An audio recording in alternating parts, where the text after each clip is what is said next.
ဒီဗီဒီယိုမှာတော့ကလေးအသက်1နှစ်ကျော်ကနေ2နှစ်3နှစ်4နှစ်5နှစ်အရွယ်လောက်ထိဖတ်ပြလို့ရတဲ့စာအုပ်အမျိုးအစားလေးတွေကိုပြောပြပေးသွားပါမယ်။ကျွန်တော်တို့ကလေးတွေကိုပုံမြင်စာအုပ်လို့ပြောရင်စာအုပ်အမျိုးအစားတွေကအများကြီးရှိတယ်။စာအုပ်တိုင်းအဆင်ပြေလားပြေတယ်ကောင်းလား yes ကောင်းတယ်ဒါပေမဲ့အဲ့ဒီထဲမှာကျွန်မ recommend ပေးခြင်းတဲ့စာအုပ်အမျိုးအစား3-4မျိုးလောက်ရှိတယ်။ဒီနေ့အဲ့ဒီဟာလေးကိုပြောပြမယ်။ပထမတစ်မျိုးက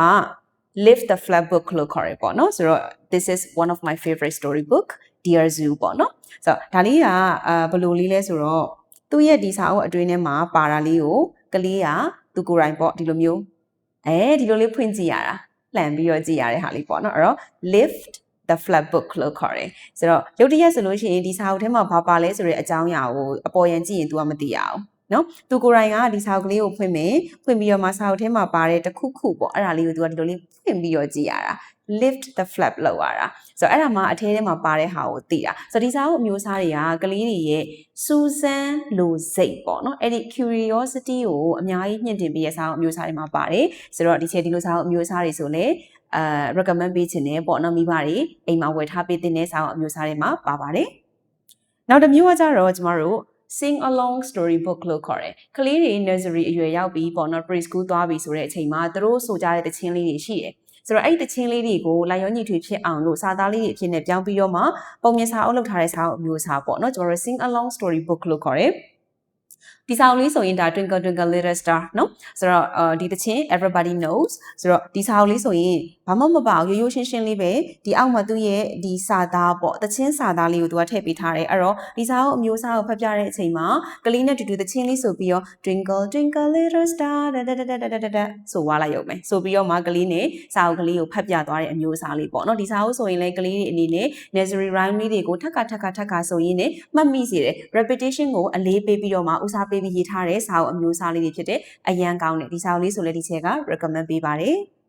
နောက်ထပ်တစ်မျိုးကကြတော့ကျမတို့စီကံလေးတွေကိုသင်ပေးရစာအုပ်ကလေးတွေပေါ့နော်ဆိုတော့ဒါကတော့မြန်မာစာအုပ်အမျိုးအစားလေးဖြစ်တယ်ကလေးတွေကိုပစ္စည်းလေးတွေကိုသူ့နေရာလေးကိုသူပြန်ထားစေခြင်းနဲ့ပေါ့စီကံရှိစေခြင်းနဲ့ဆိုရင်ဒီစာအုပ်လေးကို recommend ပေးတယ်ဒီစာအုပ်လေးရဲ့နာမည်ကတားမအိမ်ရှိရပေါ့ဆိုတော့အဲ့တော့ပစ္စည်းလေးတွေမှာသူ့မှာသူတို့ရဲ့ပြန်ထားရမယ့်နေရာလေးတွေရှိတယ်အမှဒီစာအုပ်လေးဆိုရင်ငှက်ကလေးမှအိမ်ရှိတယ်ငါးကလေးမှအိမ်ရှိတယ်အဲ့တော့အချိန်တန်တဲ့ခါကြလို့ရှိရင်သူတို့ကသူတို့နေရာကိုသူတို့ပြန်နေဆိုတော့ဘောလုံးလေးလည်းသူ့အိမ်ကိုသူပြန်မယ်စာအုပ်ကလေးလည်းသူ့အိမ်ကိုသူပြန်မယ်အုတ်ထုပ်ကလေးလည်းသူ့အိမ်ကိုသူပြန်မယ်ဒီလိုမျိုးလေးပေါ့နော်ကလေးတွေကိုကျမတို့စီကံမိုင်းဆိုင်ရာသင်ပေးတဲ့အချိန်မှာ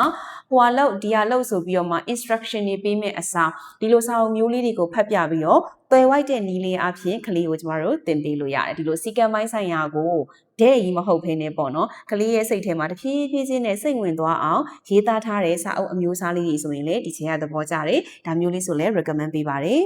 နောက်ဆုံးအမျိုးအစားတစ်မျိုးကကြတော့ဒီချိန်တို့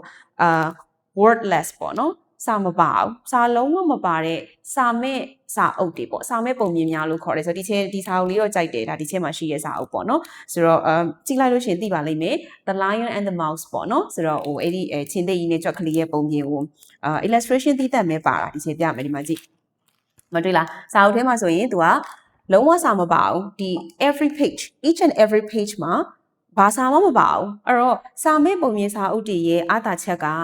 ပုံပြောတဲ့သူရဲ့ imagination ပေါ့နော်ပုံပြောတဲ့သူရဲ့စိတ်ကူးပုံဖော်နိုင်စွမ်းပေါ့အများကြီးမှုတည်တယ်ကိုကချဲ့ကားပြီးတော့ပြောတတ်ရင်ပြောတတ်သလောက်ဒီပုံမြင်ကလေအကြီးကြီးလည်းဖြစ်သွားနိုင်တယ်ပေါ့နော်ခလေးရဲ့ဒီနားထောင်တဲ့အချိန်မှာပေါ့သူ့ရဲ့စိတ်ကူးရင်နိုင်စွမ်းသူ့ရဲ့ creativity သူ့ရဲ့ imagination ကိုပုံမြင်ပြောတဲ့လူက